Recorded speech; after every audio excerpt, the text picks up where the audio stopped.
This is Kalyani Kaizzad and we are again back with another session of Student Speaks.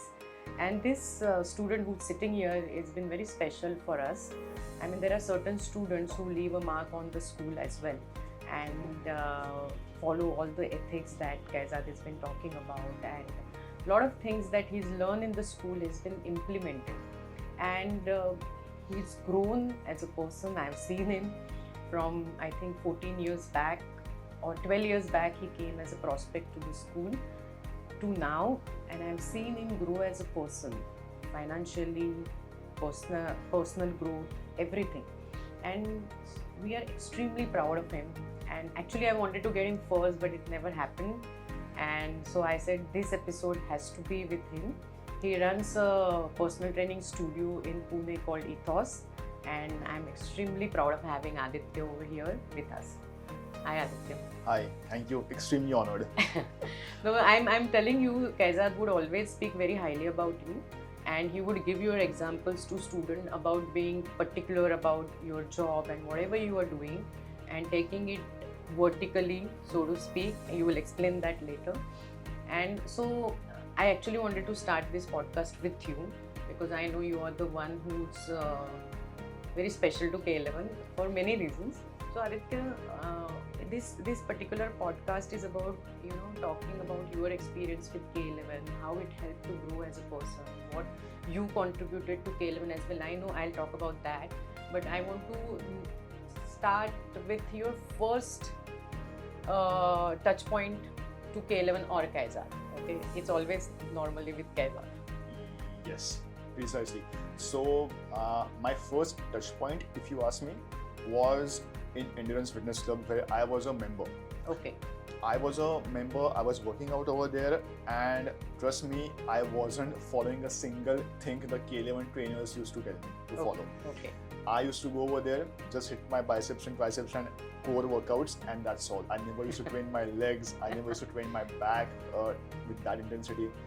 And that's about it, because I was just enthusiastic about building a better physique than what was at that point, and nutrition का कोई नामो निशान ही नहीं, ऐसा था. And actually, I know we belong to the same caste, so you being Barve and I being former tier, I can relate to what you say. Yeah, we might tap on that topic a little bit later.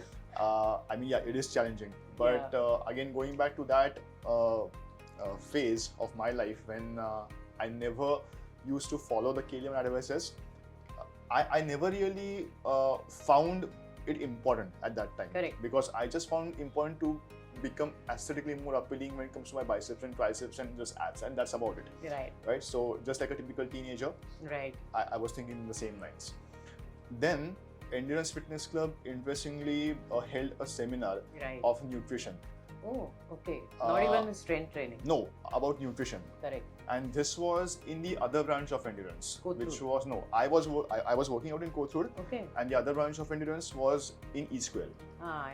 So the seminar was held in East Square.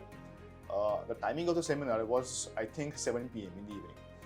Or 6 or 7, I vaguely remember this. It was in the ground floor? No, it was probably somewhere in the terrace section. Okay. The first seminar ever. The first seminar ever, yeah. So I was very intrigued. I was very interested in the seminar because it was talking about nutrition, and I knew at the back of my head that I was lacking in that department. So I went there with a friend of mine. I fortunately had a moped at that time, my friend did not. So we both went, being extremely skinny, lanky guys, a typical classic ectomorph category. I remember. We went over there, we sat in the seminar, and Kaizzad sir came like 1.5 hours late in that seminar. I distinctly remember that thing.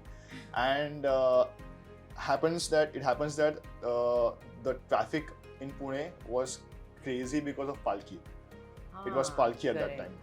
This I remember. Yes. And so he came late, and when he walked in the room, I remember Kaizzad sir like somebody who was fat. He must be pre-contest. Exactly. So I never knew about these things, right? So Correct, what's correct. pre-contest, what's the post-contest, or whatever, like during the contest season and then pre-contest, muscle gain or gaining season, as the typical bodybuilders Yeah. call it.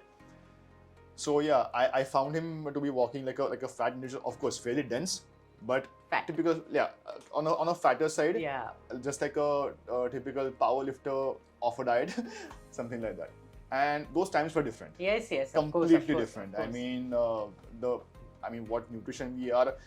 So he only made that evolution because Exactly, I remember see, this. one characteristic of Kaizzad was extremely being adaptable to education and Yeah. apply first on himself and then proclaim it to the Correct. world. So Absolutely. I know what you're saying. Yeah. So I think 8:30 the seminar started. He started speaking facts which blew my mind. After like 1.5 hours, my friend was like always poking me and saying कि अरे चल चल निकलने का यहाँ से. And I'm like, dude, it's my bike, it's my time. You go ahead. I'll give you the money for the rickshaw if you want, but I'm staying over here. Yeah. The seminar lasted for some 11:30 till the organizers of the seminar and the East Coast guys literally came up and they were like, "Kya baba, chalo abhi niklo yahan se." बहुत time हो गया. Like that.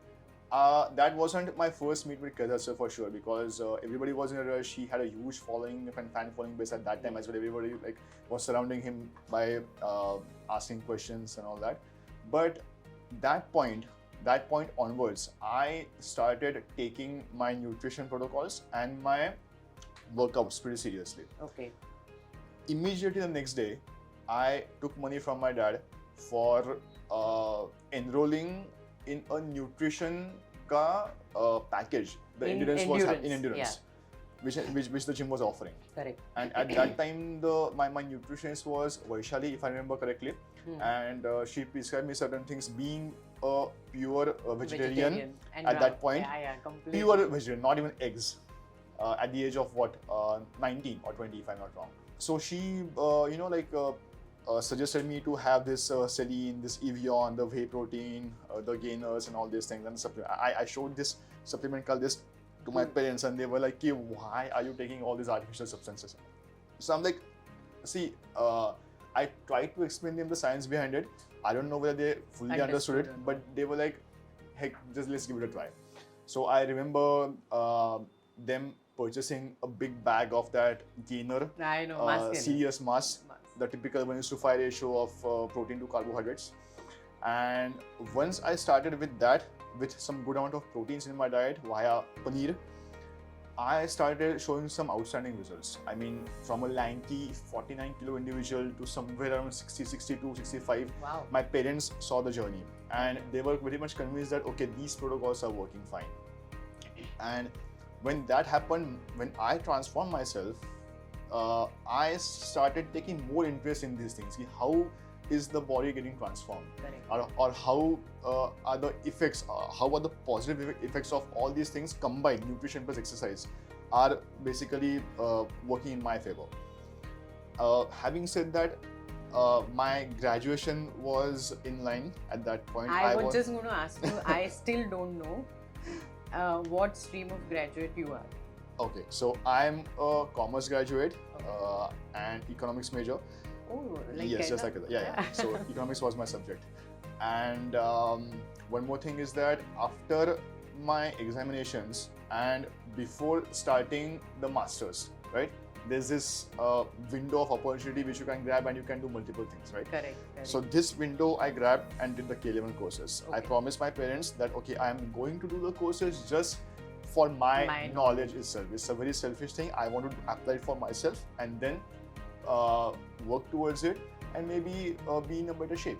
So who handled your inquiry, you remember? Vaibhav Gundecha.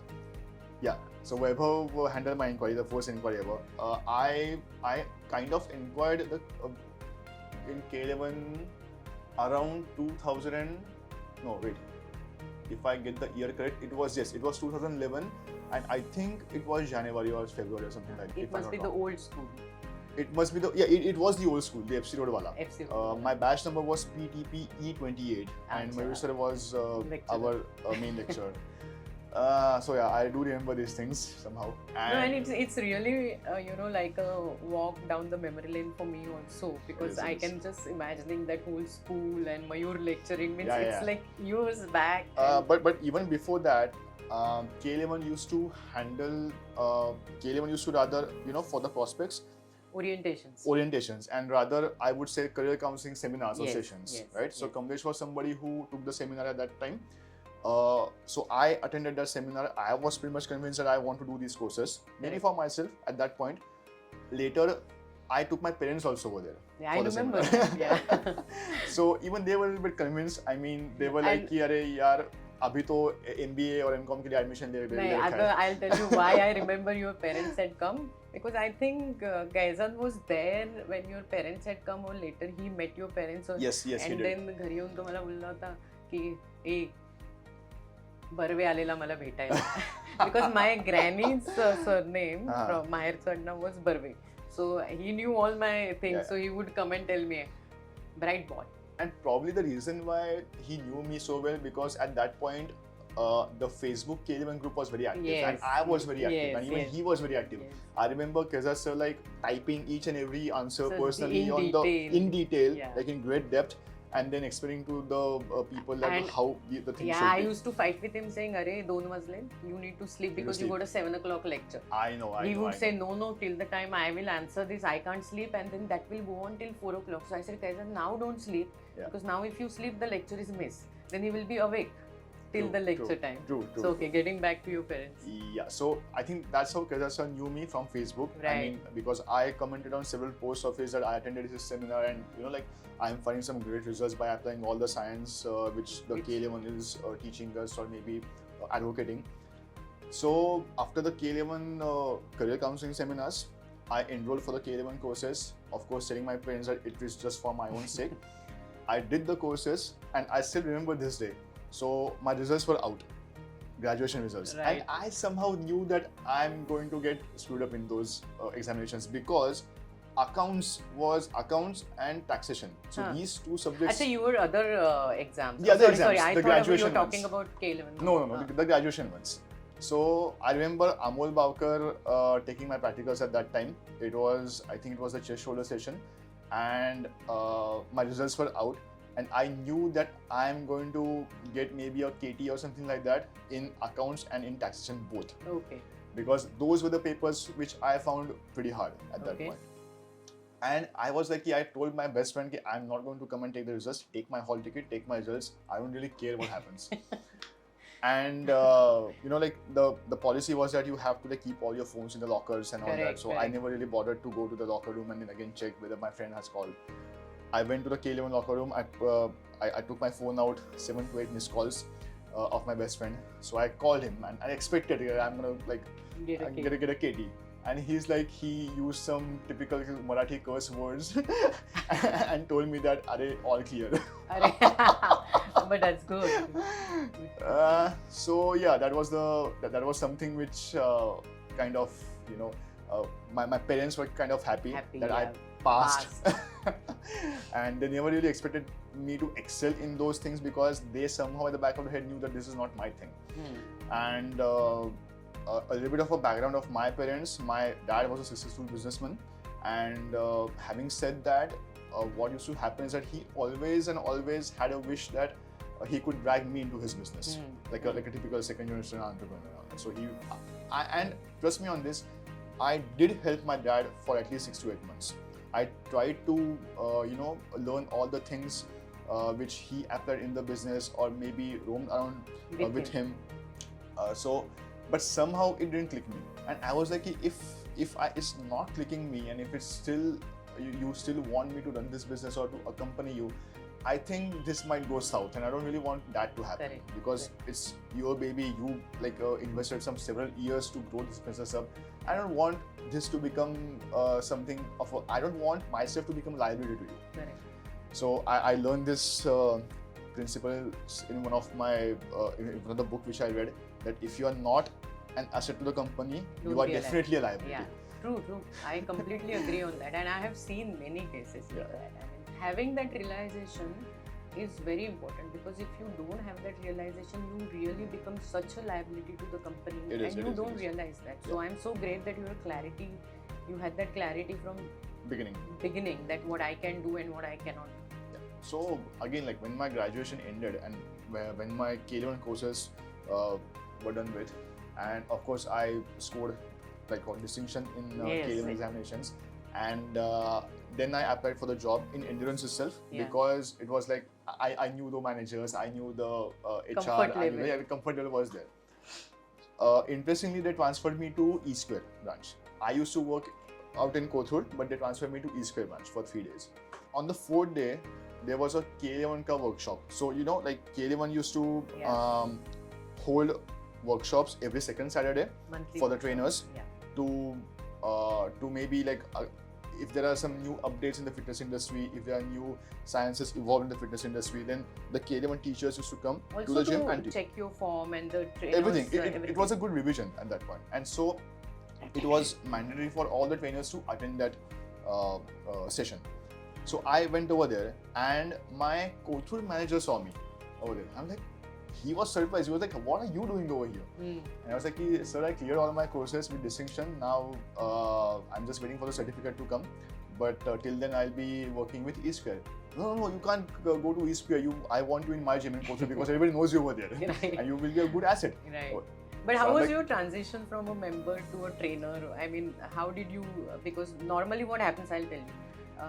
When you are a member, you get a lot of services there, right? And you are, and then when you become a trainer, normally I've seen people can't cope up that change, because when a student comes on board with K11 also, so when he's student, it's always student first. Right. When he comes on the employee side, the equation changes. So did that happen with you? So it did change, but you know what happened, interestingly, is that when I did the K11 courses and when I heard that I'm like cleared of the examinations, they put me on the gym floor and gave me a designation called as loader. If you've heard about it. Yeah. Oh my God. But so loader is basically an intern. Oh, of course. Because I haven't yet earned the certificate. So once I earn the certificate, then and only then I am allowed to take the personal trainings on the gym floor.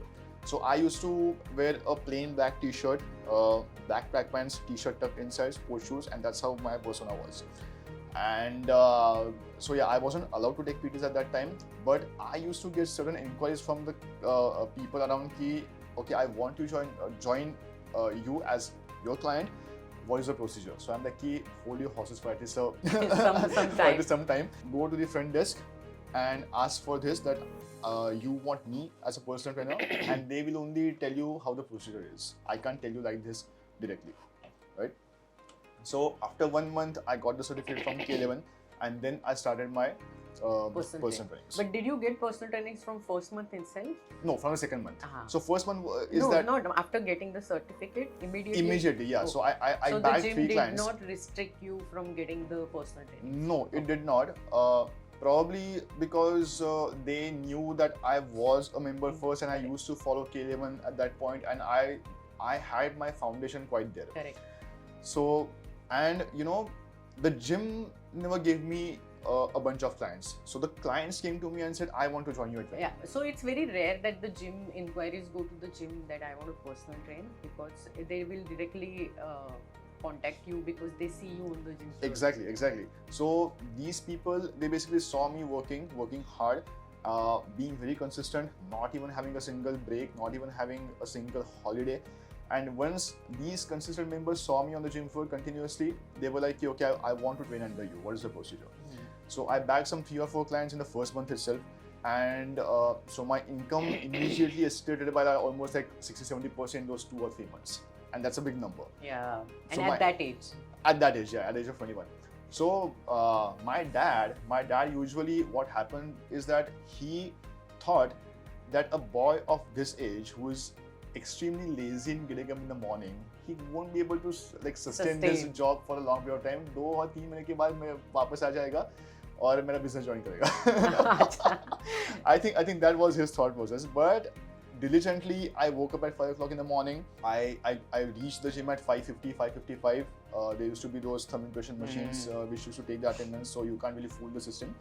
right? So yeah, so these things were in place, and that's how my journey actually kickstarted. So endurance was the biggest leverage factor because it introduced me to something called as a beautiful place, a K11 School of Fitness Sciences. At that time, it was K11 Gym Academy and Gym.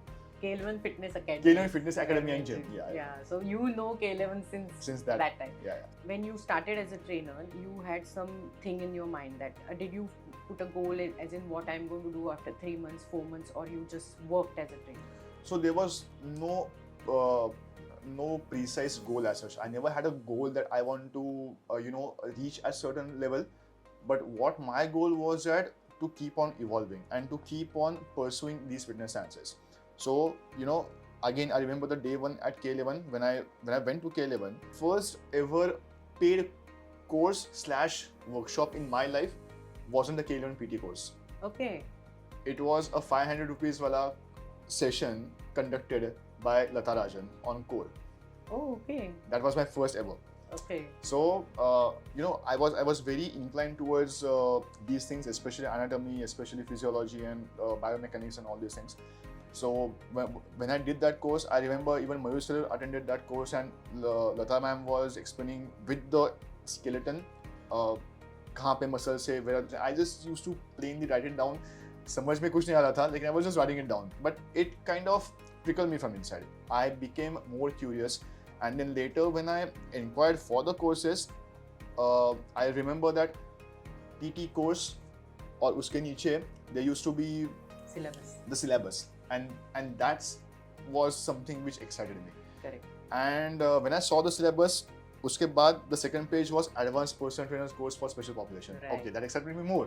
उसके बाद था certified nutrition course. CSN. CSN. So that each time. and every, I had the only target in my life at that point was to do all these courses. Correct. So and from your own income, if I'm not exactly. So the only if I put it this way, I took money from my dad for the basic K11 PT course. Never again. Okay, so in the first 1.5 or 2 or the 3 years of my life, I was earning and learning. So I invested all the income which I used to, not all but most of the income which I generated in the K11 courses. Correct. And fast track forward to the lecture training course as well. Right.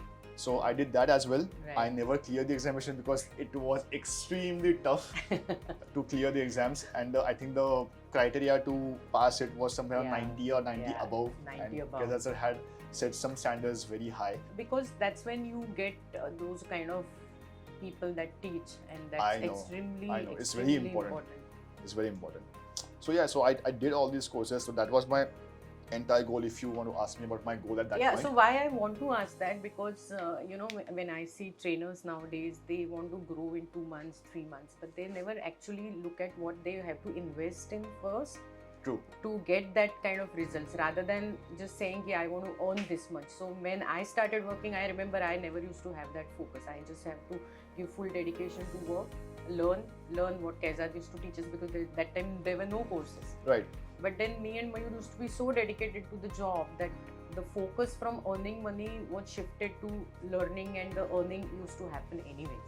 So I wanted to understand from that point of view that whether you really focused on earning money or you focused on growing yourself as a personal trainer. See, my focus was never in earning money. Correct. Because if you remember correctly, I already told you that my dad had a successful business. Exactly.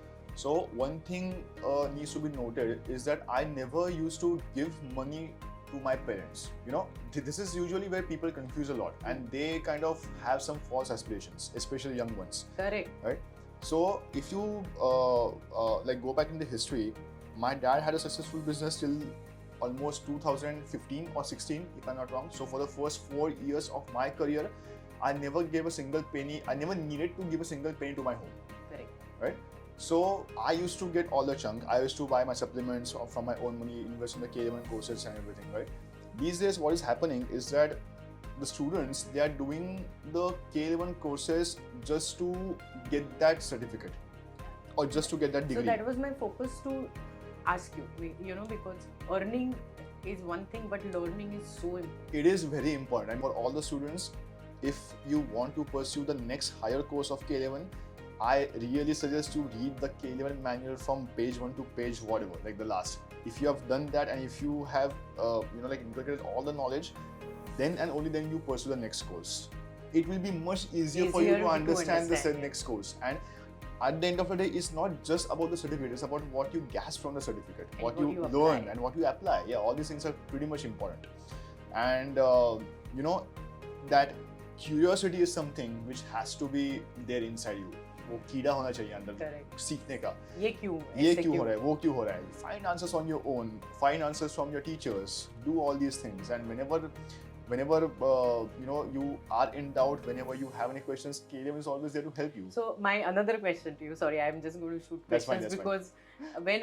Now we have a support at K11 ID where students send the emails and ask the questions, but when you were a student, it was never there. Yeah. So how you used to ask your queries? No, but the good point about K11 was that, as I told you, you remember, right? See, K11 used to hold those monthly sessions. Right. So in those sessions, I used to always ask questions to Raghavendra sir and Mayur sir, or even Siddharth sir used to come at some point. And I still remember this.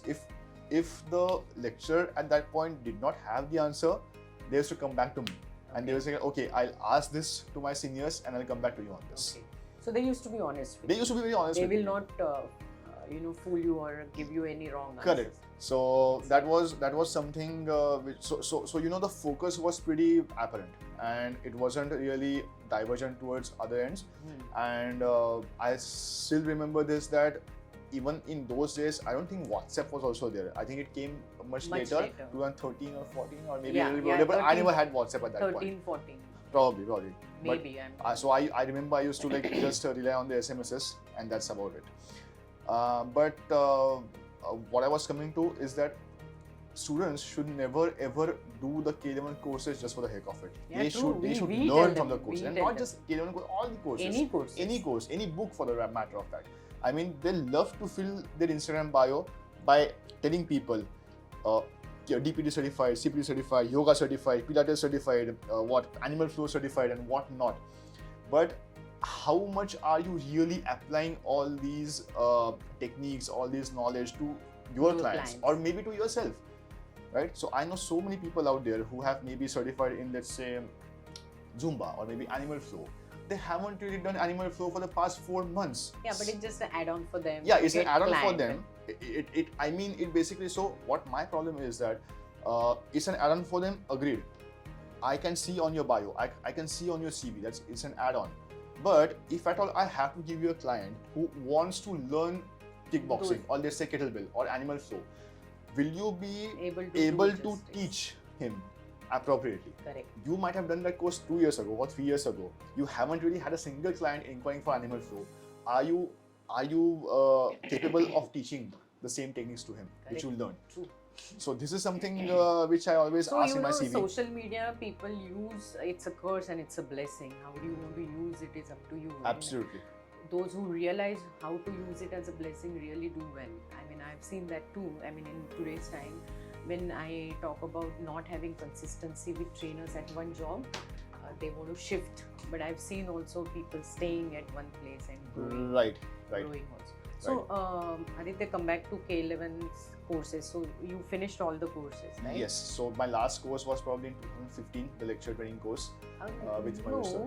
I think you did master trainers also. Yeah, but that was earlier. Acha, you did first. Okay. Master trainers I did first, and then later I did the LT. I thought it was other way around. No, and then I again sat in the MT second batch of Pune for a lot of lectures, re-attended the examination, and again got the certificate re-validated because that was something which I always used to love. Like always gain some more knowledge, more experience, and more teachings. I mean, the master trainer course is still evolving. It kept on evolving. It is. Yeah. Kept on evolving. So yeah, that was the thing. And whenever I used to, or me and the fellow master trainers used to train on the gym floor, it was like a treat to the people's eyes. Yeah, I mean, the kind of training, I have stayed kind of back teaching. so many times at you were in that Sumit's batch, right?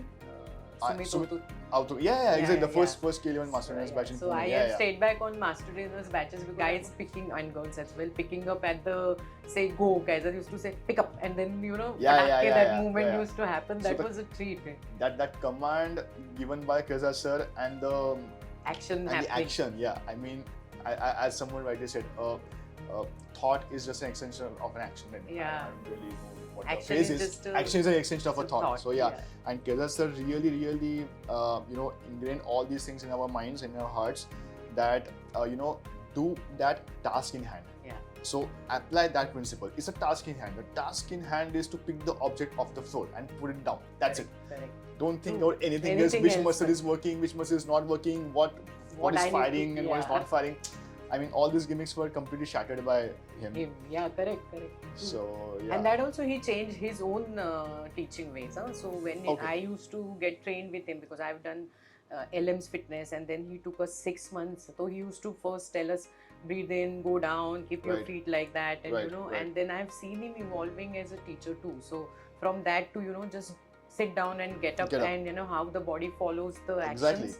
That is also, he changed his own way so many times. So I mean, I do have some of the other courses material at my home, especially the international ones, and the way these guys explain a squat, a simple activity like a squat, they make it so technical complicated and technical that you basically you are like, ये कितना मुश्किल है client को सिखाने के लिए. But such a simple task as a squat, which we do in day-to-day life. I mean, I don't know. I mean, it's just too complicated for me, or probably for anybody else. And sometimes I've observed that people love complications unnecessarily. Yes. And if you unnecessarily put on those complications in your teaching, then people really think that he's a good teacher. If you make it easy, maybe. Yeah, I mean the femur pad to the floor, and then like the angle of your torso should match the angle of your shins and all that. So these are the words which are written in those books. Right. So good. So when did you shift your career from your personal training to freelancing? Did you become a freelancer? I did become a freelancer. So this was in how long you were with Endurance Pilot? 2 years. 2 years, 2 whole years, and 2.5 years, if I'm not wrong. So I mean, what happened is that my clientele grew exponentially, and I used to. So let's take the year 2011 when I used to work in Endurance. I used to work for a minimum 14 to 15 hours a day. Wow. Fast forward to 2024, I still do that. I still work for almost 14 to 15 hours a day, maybe extends to 16 as well sometimes. Correct. I mean, I'm not the ideal example to the people who really, want to pursue a healthy lifestyle when it comes to their sleep patterns, when it comes to their food patterns. No, it's just but I'll tell you something. The work satisfaction is the best, and then the sleep follows. That is what I believe. Yes. So people have been telling me you should focus on your sleep a lot. I wholly agree to that. I mean, I totally agree. I've been reading a book on sleep right now by Matthew Walker, Why We Sleep. It's an excellent, outstanding book. Okay. So I'll come back to that later.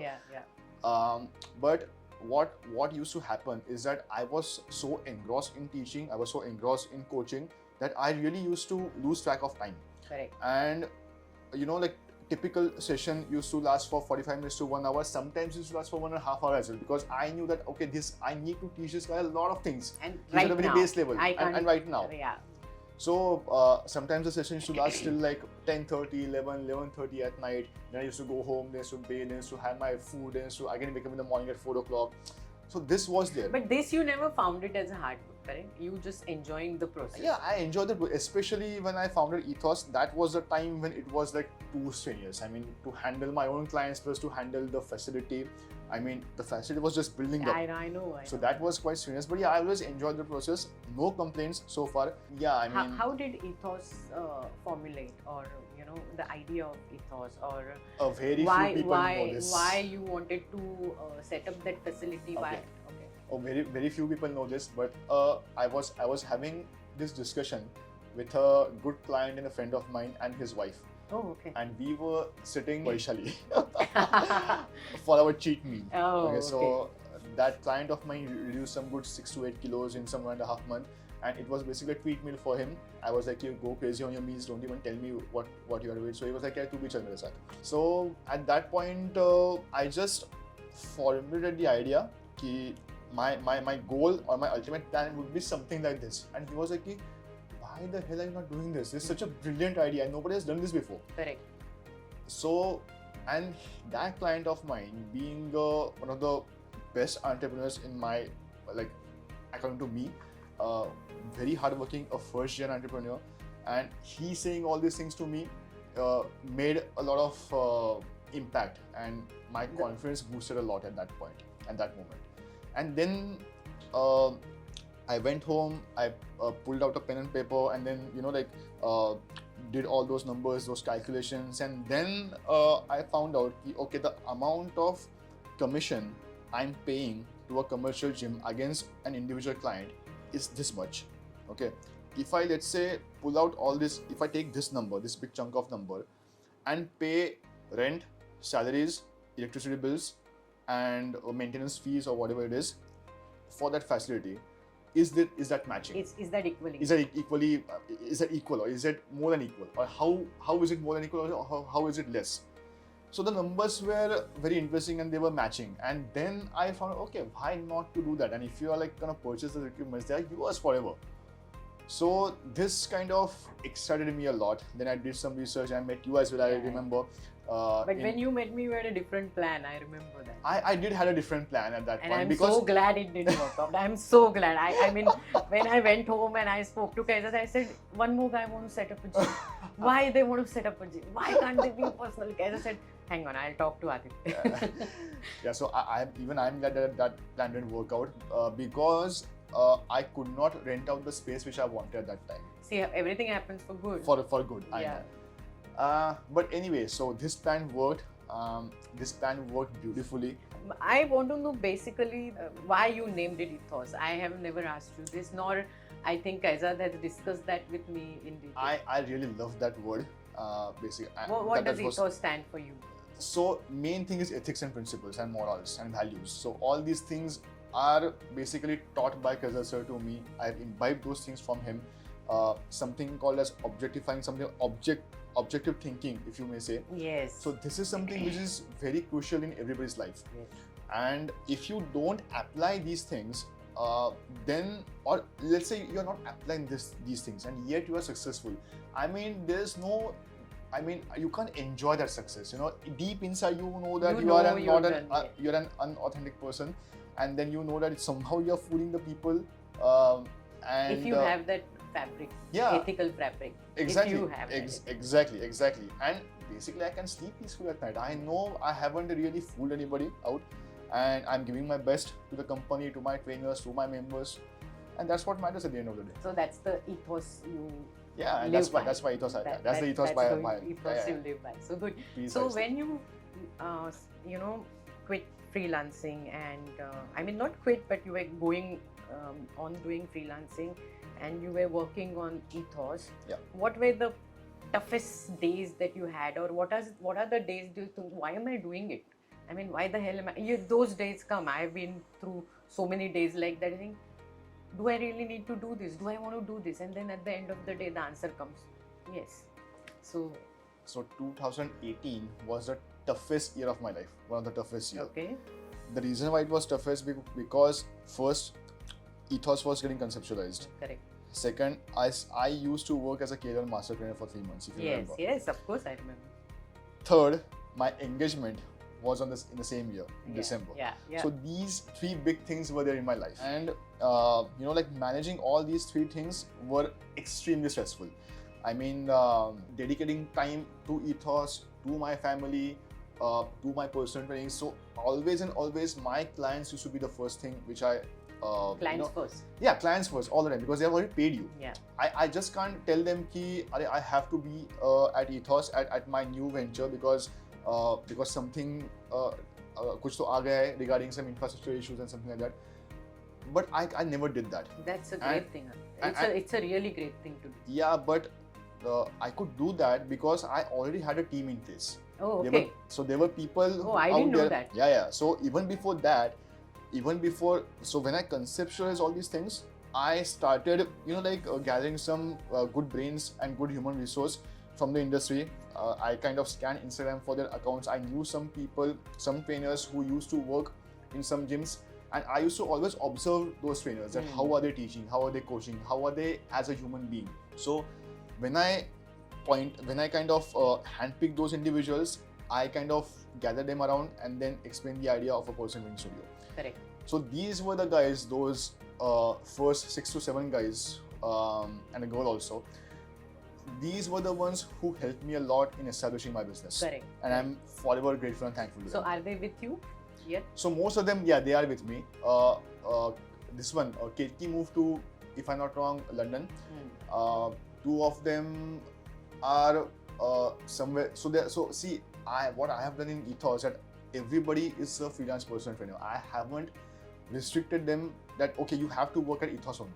If you feel that 1 kilometer दूर आपको एक client मिल रहा है अच्छा, you go ahead and take that. But that's a good thing, because then when you do that, I think they get more loyal to you, because that's also there. And I did not want to restrict their income, because I did not guarantee them that you will be getting 10 clients in the next month. Correct. So if at all you are getting a client on your own to Ethos, I'll be glad. But if you're not, and if you're training somewhere else, I don't mind at all, because I don't want your income to get affected. Correct. Just because of maybe you have helped me over here, I'm paying you or something like that.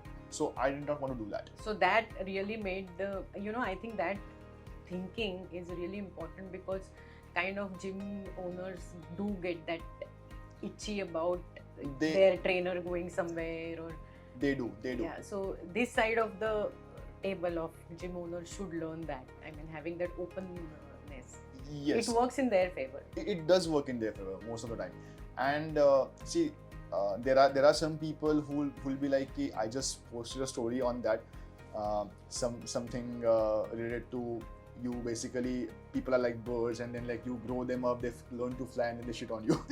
So, anyways, but see, in my entrepreneurial journey, I had these experiences, bitter experiences before with the trainers, and you will always have that. You can't stop them. Yeah. So, and for all the aspiring entrepreneurs out there, these things will happen, but these things should not demotivate you. You always need to, look at the brighter side about how people are under you, still under you, how have you retained those trainers, and how are you as an entrepreneur providing them with new clients, with new opportunities, and basically putting food on the table. Yeah. So also you have to make sure that you teach them, and so there is one line that is fixed in my, I can't tell you exactly how it is, but the CFO says, why are we training people? What if they leave? Correct. And CEO says, what if they stay and they don't learn? Exactly. So that's a beautiful line. The later part is so important. So whether they leave or not, you try to educate them as much as possible. Yeah. As much as possible. So that's what exactly you've done. And what you've said is right. You are going to have these experiences. The world is going to be like that. So why you want to stop your growth? Correct. And as K11 used to do in endurance, every month they used to hold workshops. What we do over here is that every quarter we hold a big team meeting. So every single trainer of mine is present in that meeting.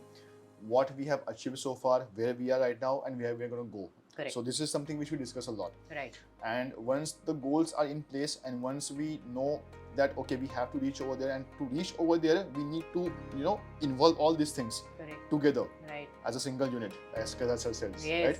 So if this is something which is applied, then and only then the growth of not just you yourself as a person, but the entire company will be there. Correct. True. So yeah, it's always a teamwork. So how I've seen your growth, it's vertical. That's good. Yeah, because we believe in vertical growth. We never wanted to spread horizontal. Correct.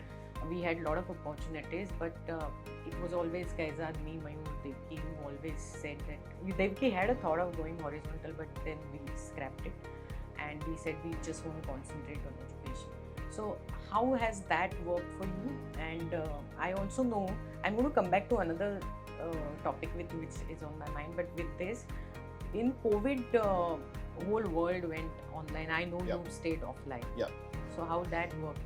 So I tried to take online PTs at that point, just 2 of them. After the 3rd session, they were like, the clients were, I wish you were behind me at that point. I wish you were besides me at that point. And then something, fired in me, and I'm like, screw this, I just can't do this. I can't work over the screen.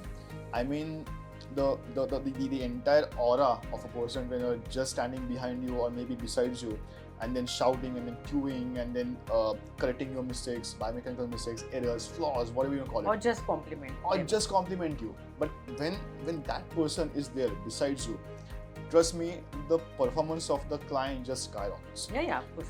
And this is an open challenge to every online trainer out there. No, but I think all online trainers will accept to that. I don't think there will be anybody who would be saying that online would be better than offline or as good as offline. As good as offline.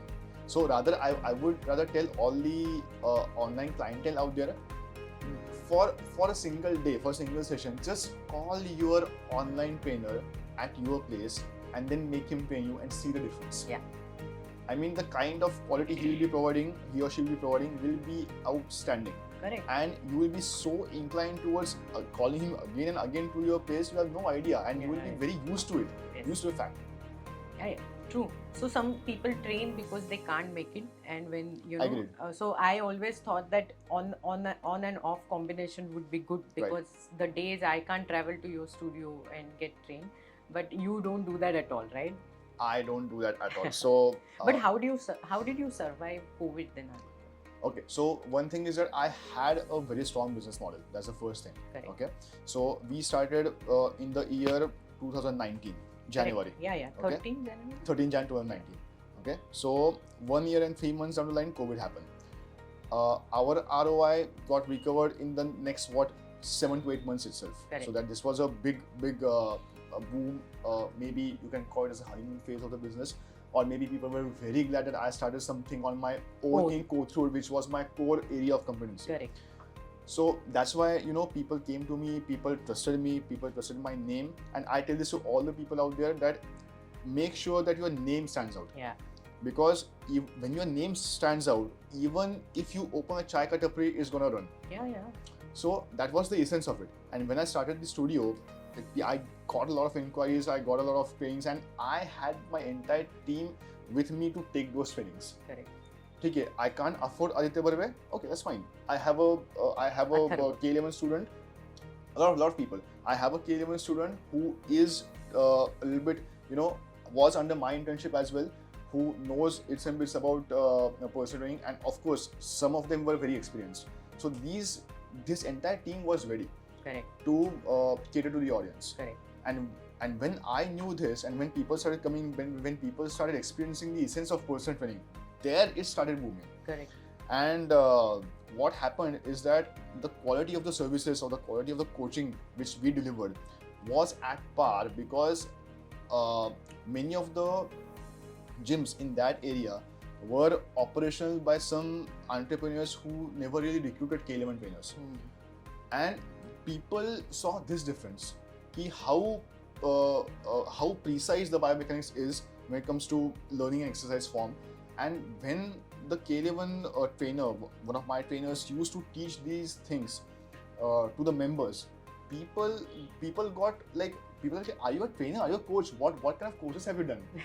And trust me on this, when people used to ask these things, and then they used to realize, okay, K11 aisa kuch hai, K11 naam ka ek school hai, academy hai. And most of the members then enrolled in the school. They got the really okay. So Atharva was the example. Atharva was your trainer. Atharva was my client. Oh, I really didn't know. Atharva Bapat was my client. He trained with me for 4 months. I always knew him as your trainer. He trained with me for 4 months. He lost some whooping 45 or 50 kilos of body fat. Mahesh Atre was my client. He considered me with nutrition and all that. Vaidhi Atre was my client. So all these people were my clients first, and then they enrolled in K11. Oh, really? I really didn't know. Good. So this is something which they also found the career with. After being your client, doing the course. And trust me, Vaidhi, being a physiotherapist, she did the K11 courses again. She argued with me, कि यार नहीं मेरा physiotherapy का हो गया, ये हो गया अभी. I was like, no, see, exercise sciences, when it comes to a general population, if you want to increase the strength of that, it's not with therabands and Swiss balls. It's something else. And please learn something about that. And she was open to that. And she was open to that. And she was convinced because, again, she found some outstanding results with me. Yeah. She, again, lost some good 20-25 kilos and like she was on that 1 meal a day, I mean, her transformation is also something to remember. Really? Yeah. Good. Crazy transformation. Excellent. But yeah, I mean, when I kind of convinced these guys by transforming them first, right?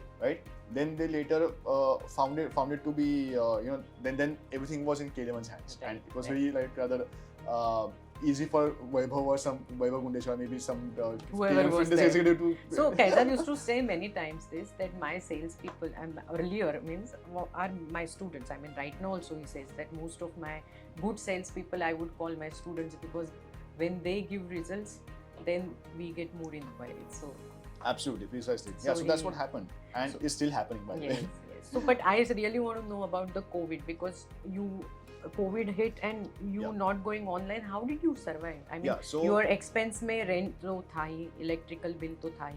So the entire issue was of rent. I mean, rent was something which was burning us out as a business. I still remember that the landowner of that place, she had applied for a loan for that land. So when Okay. she got that land, it was on loan. So she used to pay the EMIs. What she told me is that, see Aditya, I know things are going south right now. COVID is there, quite an unprecedented event, I may say. But my EMIs are on. Hers. Yeah, as in hers EMIs are on. And I can't ask for a moratorium, because at the end of the day, we all know that it's going to cost us a lot later. So if possible, please give me the rent right now. Even if you pay half, that's fine for me. But I made sure that I paid full rent in every month. Okay, so for the first 3 or 4 months, I used to pay the rent diligently with zero income, for a matter of fact. Of course. But 4th month onwards, as things started to ease out a little bit, Opening up. yeah, I kind of did some things which like benefit the people as well. But I used to kind of stay in the gym itself most of the time. Yeah, so they can come and train with you. Yeah, and people who were living very close to the gym, They would come. I mean, if you see Ethos ke Yeah. barabar piche, there is this big society called Woodland Society. Woodland, yeah. So Ethos basically has a 20 or 25% clientele from Woodland itself. So they would come.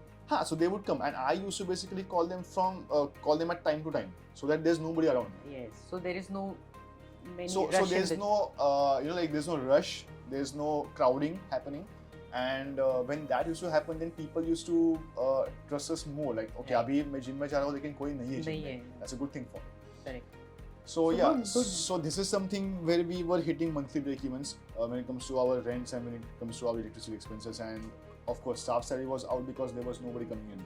And freelancing. And tha na? freelancing tha. So actually that really worked yeah, for you. so which Okay, is coming to your parents, how happy they were when they saw your growth? I mean, because they were extremely happy when they saw the growth part. so They were not that happy when I started the career correct. in fitness, because even at that point, a trainer or a coach is not something of a reputable degree I or know, reputable of course. designation. They were in training. Trainer, gym floor trainer, yeah. So that was there, and I mean, yeah. See, I don't blame my parents for that, because at that time my salary was some 3.5K per month. That was a base salary, and 4 तास काम करायचं. 4 tas part time. Yeah. So because I used to this thing अपना MBA or MCOM का भी था ना उस time पे. So I used to study for that as well. Okay. Sometimes. So I used to do part-time thing. Oh, by the way, again going back in time, I remember this distinctly.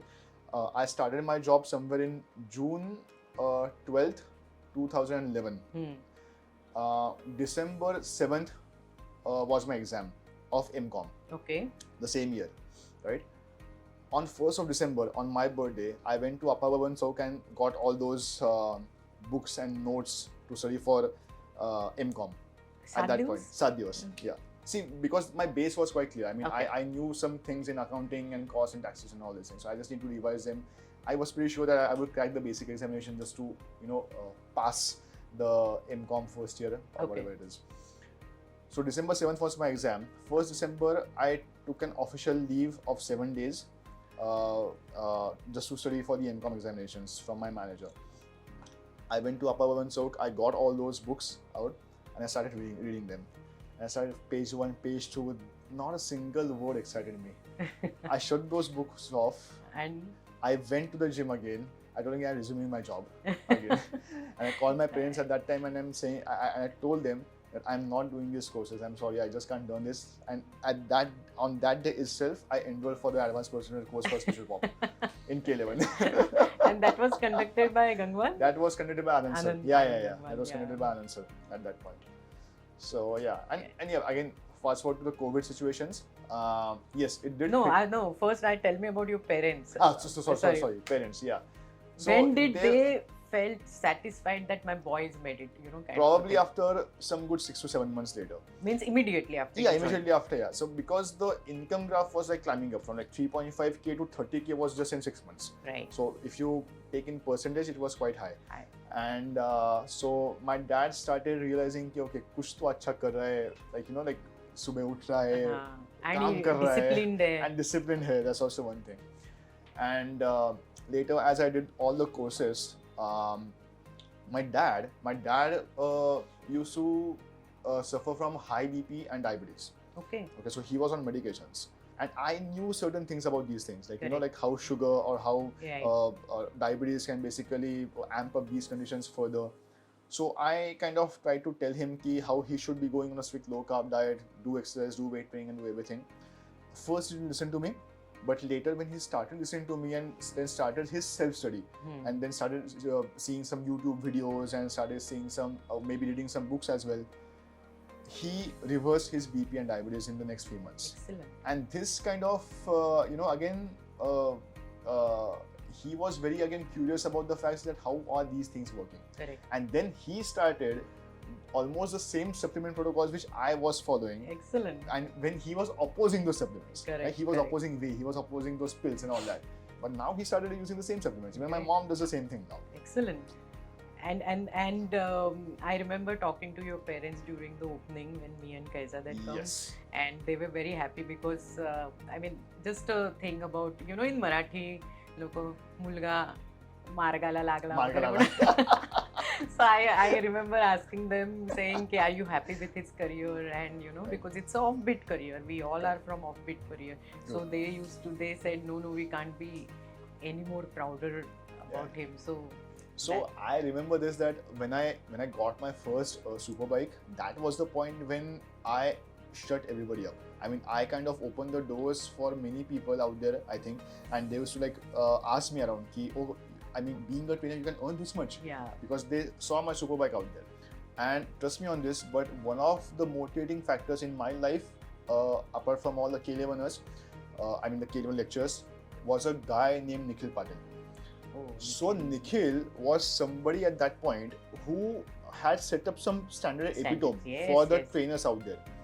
I still remember him in 2011. He was there in the E-Square workshop, or maybe in 1 hour workshop. I'm not sure about that fact, but he used to earn lakhs at that point, and that used to I used to be baffled. I'm like, what, this trainer? So I think Nikhil is the first guy that I know has bought a house from entire personal training in the world. Wow, awesome. I never knew this. I knew he bought a car for sure, but I never knew about the house. Yeah. Also, that's something big. So yeah, when you have those figures in front of you, and then you can really, ठीक है, ये बंदा अगर इतना कमा रहा है, मतलब why? It's possible. It is possible. Yeah, it is. And he had some outstanding knowledge about nutrition sciences and such. And the way he used to talk to people, counsel people, was outstanding. So, he was one of those examples in front of me. He might be some 7 to 8 years senior to me. He was, but very humble. Yeah, very humble guy. The way he used to talk was just. The guy will be always remembered. Yeah. True. So coming to your accounts and finance, did it help you in your business? What you learned in college? Zero. No? Zero. So because I'm from BCom and I really applied a lot of things. No, I'll tell you what. the things which I learned in my dad's business for those 6 months were much practical. Okay. So even being a commerce graduate, I didn't know how to start my own company. What are the procedures? What are the legalities? Oh, okay. What things should be done? What not to be done? Nothing. So everything I used to consult with some of my friends who used to be chartered accountants, used to be company secretaries. So these are the guys who actually helped me. But at least you understood that whom to consult. Yeah, I understood that. And see, my dad was always one of the strongest pillar in my life. Yeah, he knew how to. Yeah, so he basically knew all these things because he has already set up a business. He knew those documentations, he knew those its and bits about taxations. He still files my taxes, by the way. I was just going to ask you, who handles your accounts? Yeah, so my mom and dad both handles my accounts. They both handles my back end of Ethos and back end of my company and myself as well. So yeah, it's a big relief for me. Correct. Because I told my mom and dad that, see, my forte is on the field. Correct. Which is my gym floor, right? I can't afford to lose out on that time and then delegate that time to these things. Correct. The numbers and the figures and how much tax to pay, meeting the CA and all this.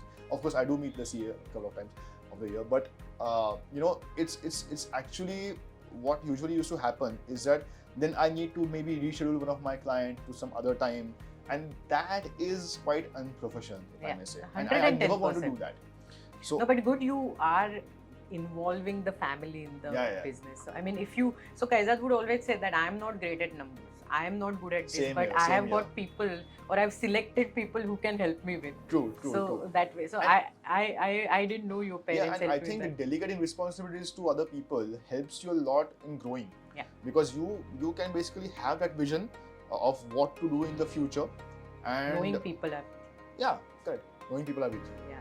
That's great. Right. Also, the change in the diet that I would like to know, because I have done it myself. Change the diet? Yeah, because it was, I remember still, when I was 24, I've been pure vegetarian. And I remember asking Kaizzad, I want to increase my performance. And so he said, what do you eat? So I told him what we eat, varan bhat and everything. So he said, you need to have protein. So I said, what do I do? He said, whey. Oh, yeah, First he said, knowing pure vegetarian. I said, I can't afford.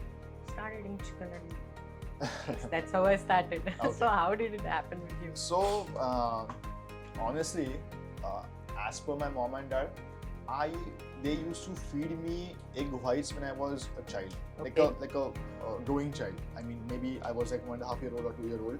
There was a doctor at that point suggested that I should be having some egg whites at that point. But then later it stopped. I don't know why.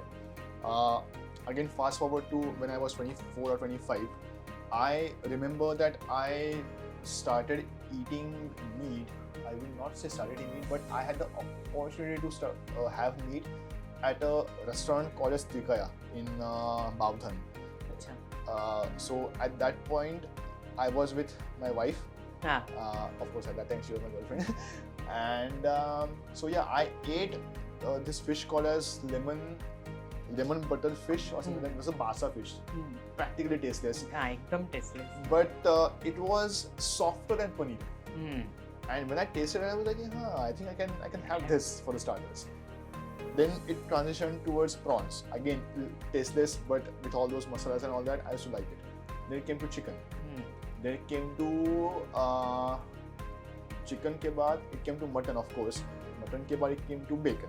And then the journey went on. But why did you change? Just for a protein requirement, or just protein requirement? One thing, and when I was in the years when I was a vegetarian, I used to face a lot of issues regarding my skin.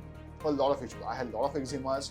I had a lot of abscesses. Really? Yeah, a lot. I mean, I used to sometimes take holidays or sometimes be so uncomfortable in my life that I could not really walk.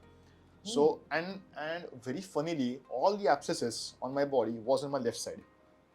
If I divide my body sagittally, everything was on my left side. So left stomach was something which was getting affected a lot.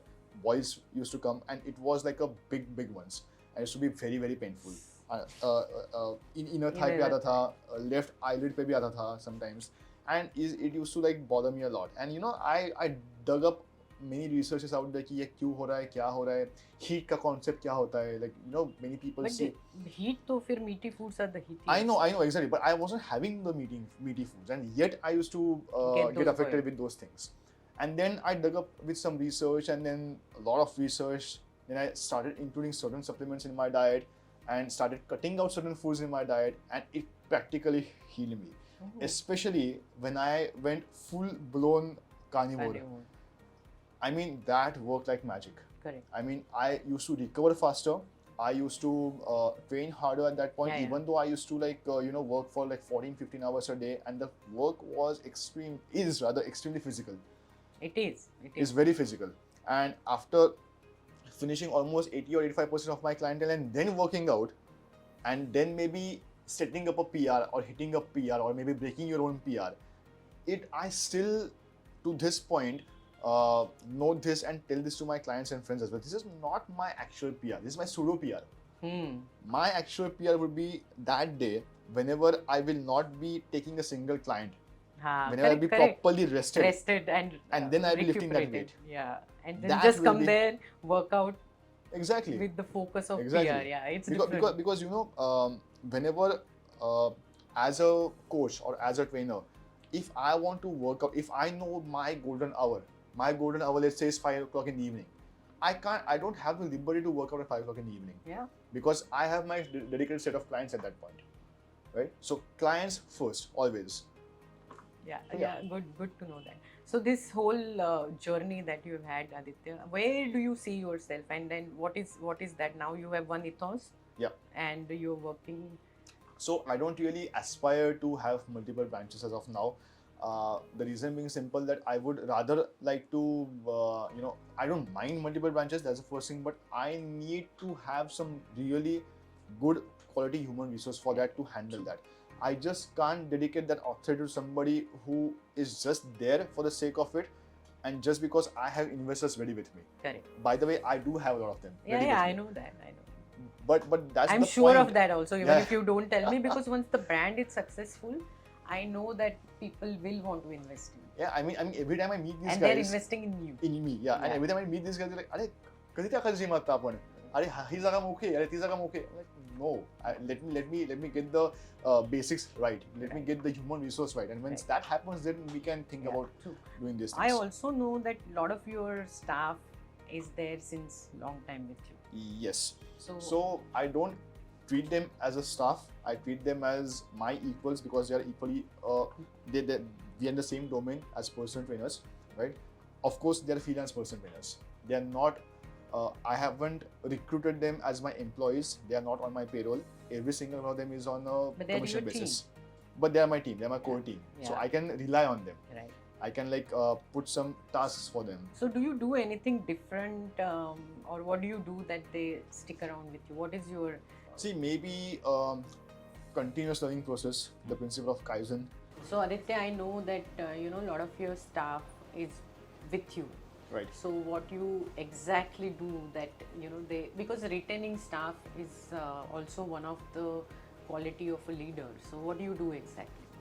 So as I told you, my core team members, those typical the guys who really started their career with me, those 4 to 6 people, they're still with me right now. Right. So they are the ones who are the most loyal ones. They are the ones who basically find some value in me or in the company, so that the company or me, they will provide them with certain clients, and every client provided by the company is a new opportunity for them.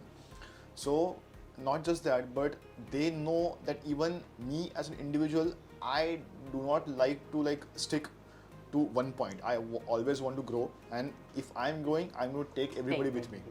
So they know these things, and they have rather seen a few good examples in the trainers itself and themselves only. Correct. So whenever they started working in Ethos, their income was this much, but now is that much. Correct. So once they know the graph, that okay, the graph is always in an inclination, or the graph is always on a steeper upward slope, then yes, I think they are the ones who kind of get convinced, okay, this is the right pace for me, this is the right leader for me.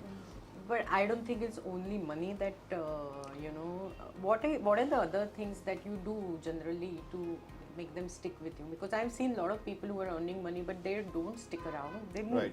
Right. So there has to be something that you do with them that, you know, gives them a sense of belongingness, I would say, because that sense of belongingness, it's very, very important. Right. So see, one thing is that I'm not that harsh on my freelance trainers, not that much. I mean, I am sometimes. If at all it is affecting my image or my business, then I'm Because pretty much harsh. They showcase you, right? Yes. So whenever a trainer in Ethos is wearing my company's uniform, and if he or she misbehaves or if he's not working as per the standards, then it's something which is affecting the company and me as well, and themselves as well. So I kind of tell them bluntly that you are working over here in this place. You can move places to places. I can't. Right. So you need to show some ethics. You should basically hold my image, right? The company's image, right? So that we all can grow together. Correct. Not just these things, but there are many other things out there. Like as I told you, the principle of Kaizen, like continuous improving, continuous learning processes. These are. So how do you do that learning with them? I kind of don't do learning with them. Rather, I like to learn individually first. Okay. I mean, that's what I'm saying. So you learn and you get them learn. Yes, I get them involved. There are a few trainers with me who are extremely curious, who want to learn new things. Trust me on this, there are a few trainers with me right now who are working 2 jobs. Right. Okay, so one job might be he or she is working in IT sector, and the other job part-time personal trainer in the morning. One of them is rather, I think, running his own cloud kitchen as well. Oh wow. So yeah, so these things are there. I mean, I'm not going to force them that okay, you should be coming over here all the time, available all the time. It's completely up to them what to do. Still, I give them the liberty. After doing that, so after calling them freelancer yet treating them as a team is a thing, something you're doing it right, that holding them together. Now I think we should ask them. Yeah, so I was just coming to that. So next time I'm in Pune, I'm going to ask them, because it's very important for me to understand, because in the gym employment scenario, I want students to understand that sticking at one place for a longer time is very important. Then you have to have that kind of team, team built up with your employer and yourself. So I really would like to understand. And you know, the owner of that facility should also be very aspirational. Yeah. I mean, he or she should not be somebody who has just opened that particular gym as a side hustle or side business or something which he just likes. He should be having those attributes about expanding, about growing, and if that is the case, then all these attributes will be translated into the employees as well. Right. True.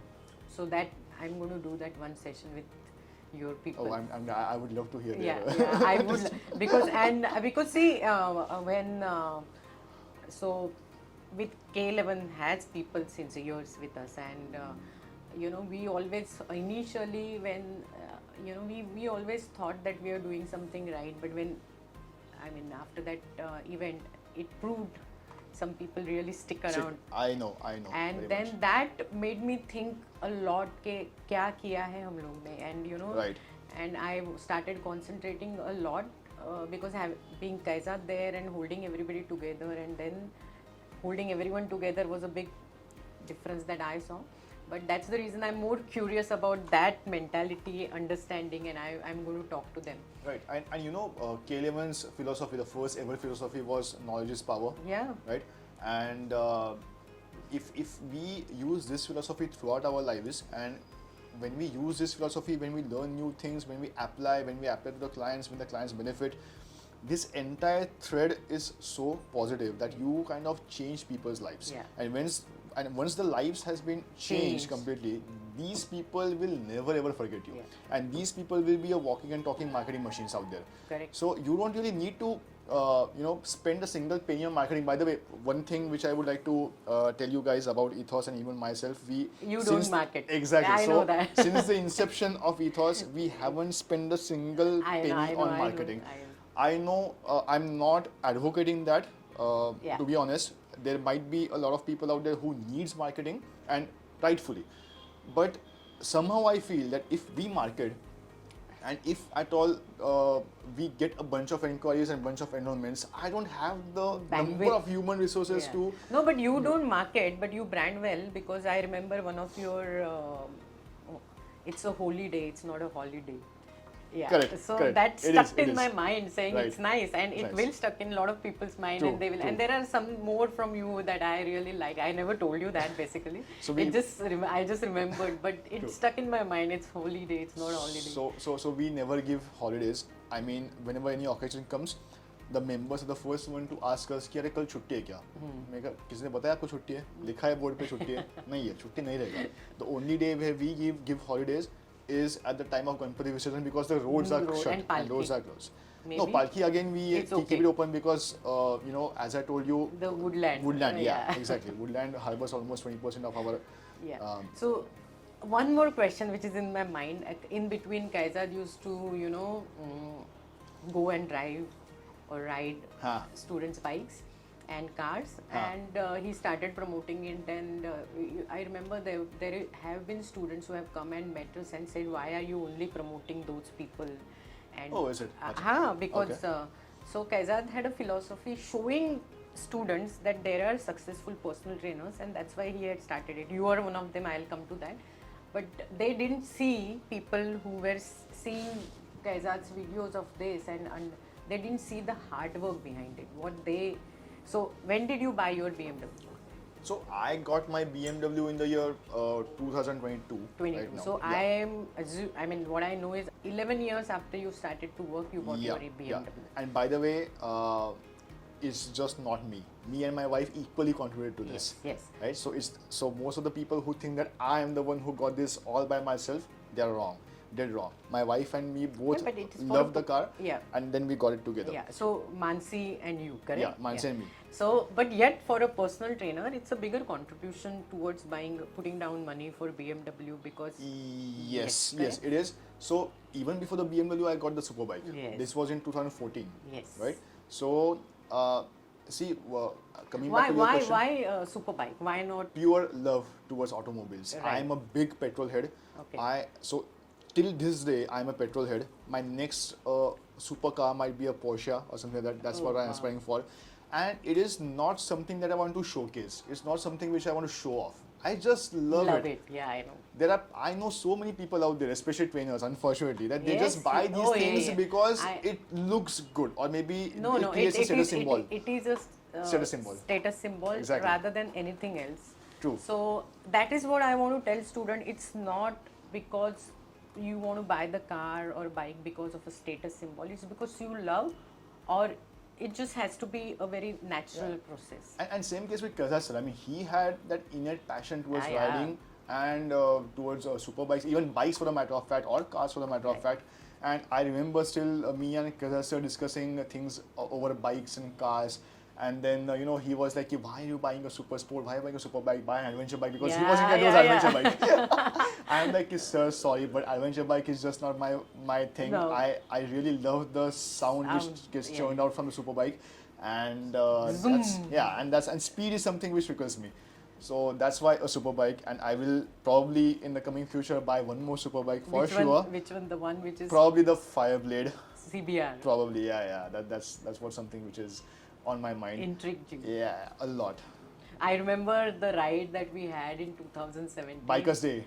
Yeah. So, and it was actually conceptualized because you got Daytona and Sagar got the Z1000. Z1000. Yeah. And I think Neville had that ZX10R. ZX10R. Yeah. And Abhishek had the Monster. No, he got it later. That time Abhishek didn't have bike. He didn't ride with us that time. No, he did ride with us, no? Later. I'll tell you that. Oh. It's the later time that we got not with us. I got it. And then when somebody else got the bike, I guess. A good big bike. No, I remember only 3 of you. Acha. This were the starting point was something else, but then we started looking into who all have good super bikes. Not all bikes are good, okay. So then your name popped up, Sagar, and then Neville and few more people. Sorry, I'm just becoming a little bad with names. I remember Bakar had come on his Harley. Correct. Then Gaurav Thapar had his Harley. He had his Harley, Right. So a lot of students had those bikes, and we had gone to that. So yeah, so that was also Kaizzad's, my thinking was ki, listen, personal training income is getting you this. Yeah. So to showcase in a different. Correct. So yeah, I mean, materialistic positions do impact a lot of youngsters these days, truly.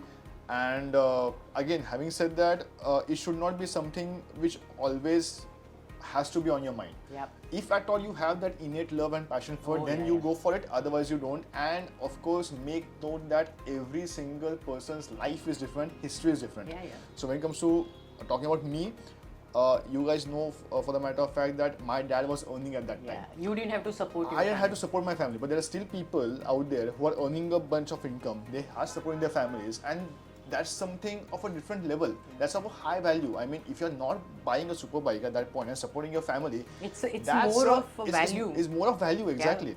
Yeah. So, I would say that, because I remember when I was earning and my colleagues were earning, they would buy all this branded stuff, and then I couldn't, because I was invested in my house firstly, and then I used to support my family. So I always would tell Kaizzad, what is this? I also. He said, idiot, what you're doing is far greater than what they are buying.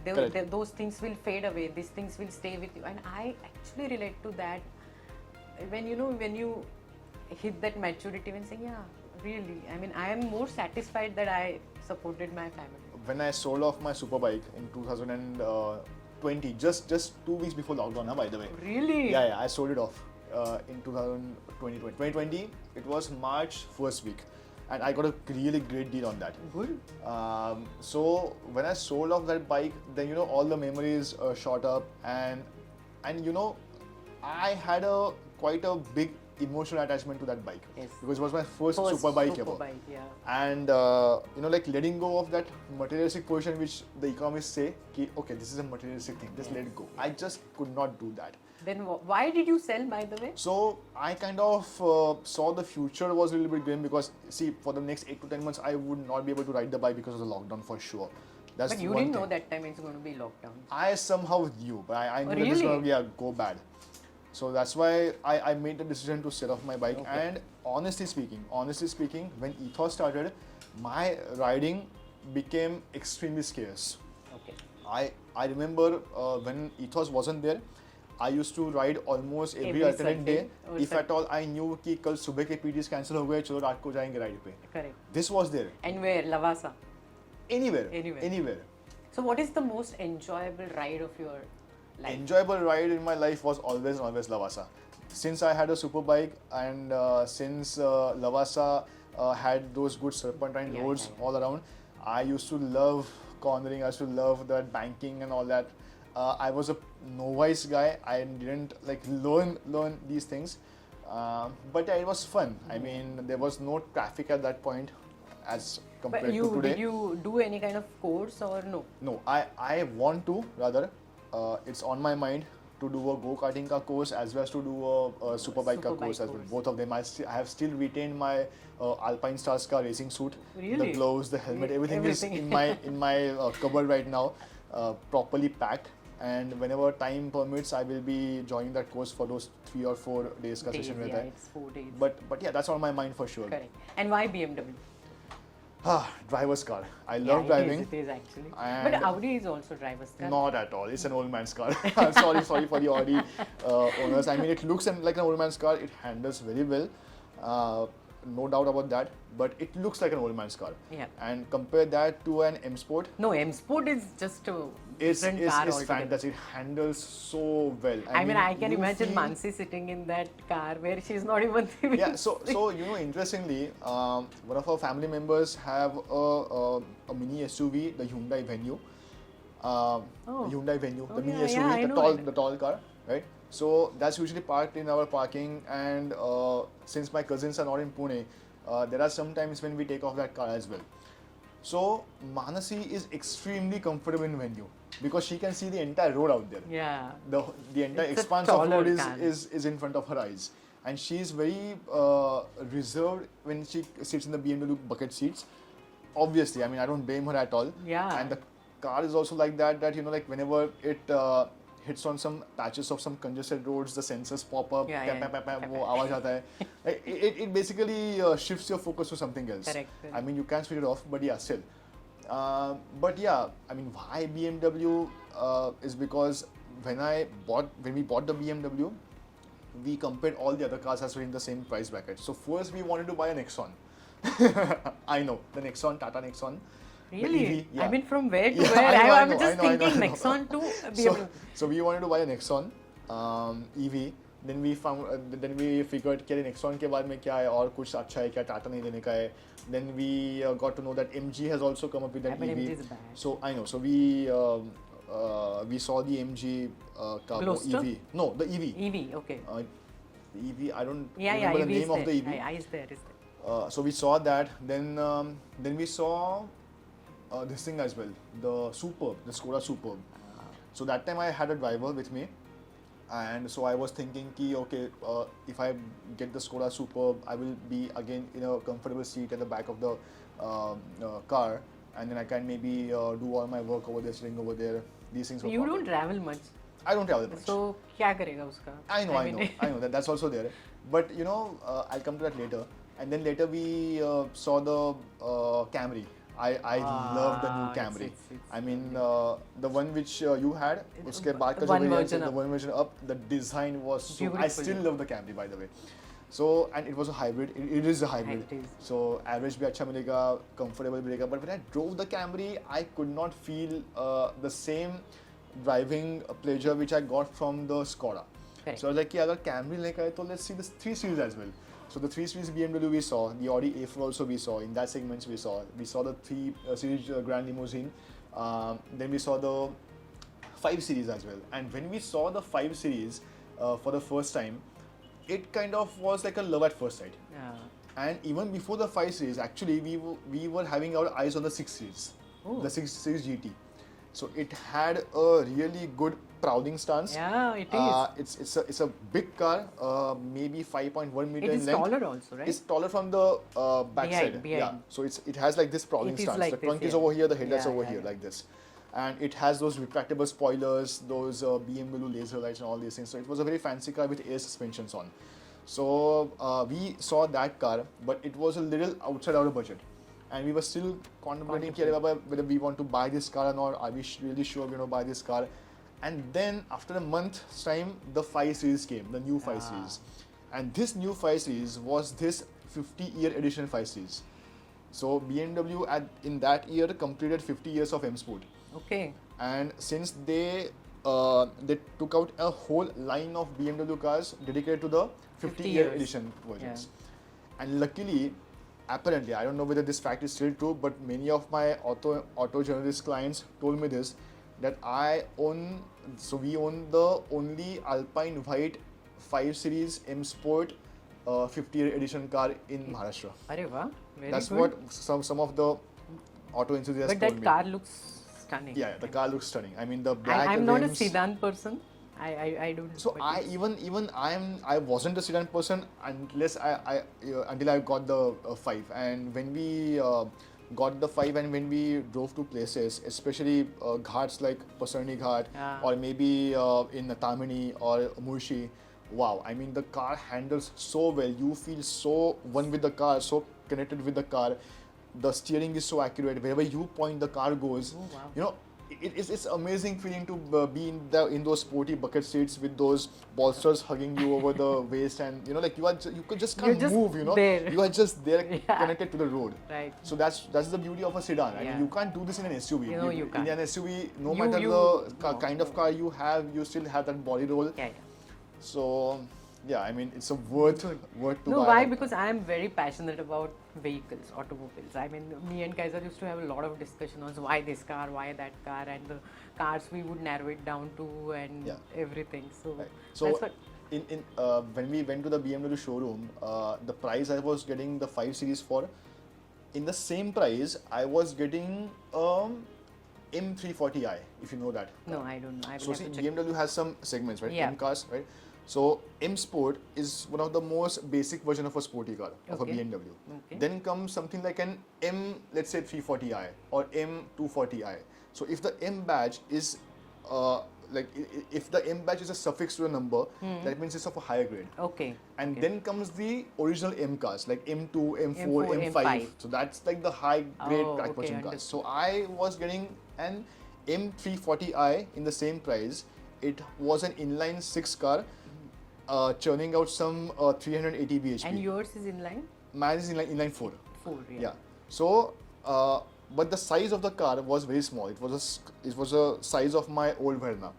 So if at all I got that car, it would have been for extremely selfish reasons, for Yeah, sure. yeah. And I really didn't want that because I already did that mistake when I got the Polo GT.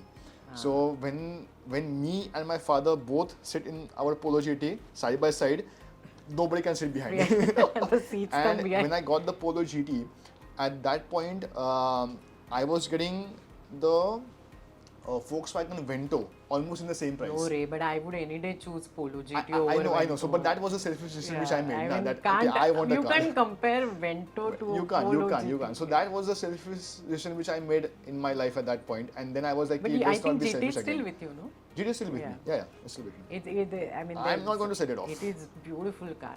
It might be my project car in the next year or maybe in the next year. So I might do some tweaks with it, maybe play with it something. Oh, great. And So you should try that drag racing which happens in Lavasa then. I'm not a drag person. No, but much. that Polo performs so I know. well. I mean, I was know. checking out the thing. My friend raced with the Polo, Yeah. and one guy raced with Zen. The Polo just outperformed everyone. Yeah. So basically, Polo can be completely modified into, apparently, it can be completely modified into some different segments. Rally You car can, as you well can as basically entirely change the engine. yeah. I mean, I know some guys who have taken out the 1 liter Polo car engine and got a 1.9 Superb car engine or a Laura car engine in that, and churned out some 320 horses from that car itself. And then look at the size of the Yeah, car look and at the the size weight of the car. I mean, The car is just going to go zoom. Yeah, torque would be pretty Amazing. insane. It's pretty Good. mad. Amazing. So it's really good talking to you, Aditya. And I would like to tell people actually what are the books, how you got into reading. That's one thing I wanted to ask. Or you always been into reading? No, I was never fond of reading as such. I still remember the most dedicated books I used to read was the entire Harry Potter series and the entire Dan Brown series. Okay. So these are the two series which I used to dedicatedly love reading. Right. But one of the first books ever I read on nutrition was a book called as Grain Brain by Dr. David Perlmutter. Yeah. So I started reading that on Kindle. I had gotten a Kindle at that point, and since that the journey has been amazing because I found out that I used to learn so many things from these books, like intricate details, it's and bits here and there, ideas or whatever. So I'm still not really used to reading books when it comes to self-development or entrepreneurship or like that. Like things like maybe A Monk Who Sold His Ferrari, or maybe things like, I don't know, but there are some self-help, Ikigai नाम का एक book है, quite popular. Which one? Ikigai. हाँ, but उसमें कुछ नहीं है. नहीं है क्या? I don't know. But these are those popular books, Because right, I've of read self-help. that book. I've got that book as a Acha. gift, so I started shuffling it and Acha. I didn't find it. So these are the books of apparently those self-help books that I have never read in my life. But the books which basically adds value to whatever I teach or preach, right? So these are the books which I'm procuring a lot. Okay. So what is the reading that you have? I mean, what are you reading right now? Right now, I'm reading a book by Matthew Walker called as Why We Sleep. You just mentioned that. Outstanding book. The guy is outstanding in himself. Okay. He just released. Andrew Huberman kind of released a podcast with him just a few weeks ago. You should have a look at it. He's the one with the specs. No. He's the one who with a ponytail. Okay. Yeah. So no, he's different. But a brilliant guy. I mean, the kind of things which he has mentioned, just when it comes to our sleeping patterns, he kind of tells people that sleep is the most underused performance-enhancing drug ever. Yeah. So, yeah. But I would like to tell me what are the, if I tell you that read these books again, which are the top 5 books that comes to your mind? So the one which I would like to read again will be The Carnivore Code Okay. The second will be The Great Cholesterol Con by Dr. Malcolm Convict. Yeah. Third one would be Chanakya's 100 Principles. 100 Principles. Okay. So this is something, this book, to all the aspiring entrepreneurs out there, they should be reading this book first and then maybe start a business. I kind of did the opposite. I kind of first started the business and then started reading the book and then applying things which Chanakya has already told. Correct. So this book is written by Radhakrishnan Pillai. Again, great author, very simplistic book out there. Most of the things people might be knowing, but when they read it again, they'll be like, oh, this makes sense. Why am I not applying this? This is so basic, right? Then one more thing, novels, if you ask me, Angels and Demons, one of my favorite Dan Brown's novels ever. What else? The fifth one? No, the fifth one should be, the one of the book that really you applied a lot of stuff from there. All these books you must have applied everything. So Grain Brain and Wheat Belly. Wheat Belly was by this cardiologist guy, the doctor, I forgot his name, Dr. William Davis. So these two books kind of changed my life when I excluded grain from my diet. So once I became grain free, a lot of things improved in my life for sure. So yeah, these are the two books. So because I want to build a directory also for students where students have read a book and got benefited from that. Right. So we have a list of books that we advise people to. A lot of them are in this your list too. But this Why We Sleep is what I'm going to include after reading. I have like this plethora of books in my home, like maybe triple this size. But the problem is that I don't find much time to read those books. I do have those books invested in, but I'm still finding time to read those books. And see, finishing a book should never be your goal. Absorbing each and every page should be your goal. So I was reading Mindset right now. Mindset is by, I again forgot the author, but that changed my whole, whatever journey I was going through, it changed me as a person also after a few years of going through grief. And it gave me a direction. So I read that couple of times after one chapter, what I can apply, what am I doing. Right. So that, and then when I finished that book, it really made me realize, oh, I finished the book. So I didn't even realize when I finished the book. No, people boast about this fact unnecessarily. Okay, मैंने ये किताब 2 हफ्ते में खत्म कर दिया. अरे पर खत्म कर दिया लेकिन उसमें से तूने क्या सीखा? Correct. So this is the question you should be asking yourself. And I always tell this to my trainers as well. Whatever knowledge you gain from your podcast, from your reels, from your shorts, from your books, from your manuals, always keep sharing it. Yeah. Because when you share your knowledge, then you get revised. That's why I made that group. I really want you to start sharing that knowledge with each other, and me being a part of it, so I also learn something new. Yeah. So example, like if you read a fact, okay, in some book, and the fact is like pretty outstanding fact, maybe you know that this fact is not known to other people, and if you keep it to yourself, in the next maybe 4 or 5 weeks you're going to forget that fact. Yeah. But if you keep on telling this fact to your clients, to your trainers, to your team, then this is going to get imbibed or ingrained in your system so well that it will be like on your tip of your tongue whenever you want to explain something to your client. So what I want to propose, it just, the idea came to me right now. And you can tell me if you and everybody else, I want to start a K11 book club where, we meet online or offline and start reading books. It was Kaizzad's passion actually. And he used to read the books and explain. So we continuing in K11 every learning day. We can do it with all the students who Of course, why not? And you know what I do? And not K11 taking, but I would want you guys to take the lead in that. Yeah, because then I understand that what Kaizzad wanted you to become, you have already become. Right. So yesterday I was talking about the same thing with Mehak Lokhandwala, the Indian Carnivore. So I really love the fact that what she does is that she basically takes notes out from those books. So let's say it's a 400-page book. And she makes a summary. She makes a summary out of it, and she basically makes those annotations and she makes those highlights and all that, and it basically helps a lot. You know, like when you want to take out a certain chapter or a certain topic and you want to explain your client something, then you can immediately go to that chapter and then you can like maybe just read on something like that, and then you can. So you can add her to that group actually. I don't know many students like that. She's a brilliant. I know Mehak. I've met her. I think. Yeah. So good. So now there are good 2 points we've got from this in the last session. So Aaditya, it was lovely talking to you. Same here. And anything that you want to tell the next generation of personal trainers. I know you talk to me a lot, you talk to Mayur sir a lot about it, but here is your chance to tell them. Okay, be very patient, be very persistent. Patience is the key. You have heard it multiple times from probably your mentors, your parents, and everything. But in this fast-paced world, I mean, people want success rapidly, and in that pursuit of success, in that pursuit of being maybe rich or wealthy or buying some materialistic stuff, people forget their values. Yeah. If you do that, then the journey will be very short for you guys. Be very authentic, be very trustworthy amongst yourself, your clients, and I mean Wherever you work. wherever you work, exactly. Good. Thank Yeah. you. Thank you.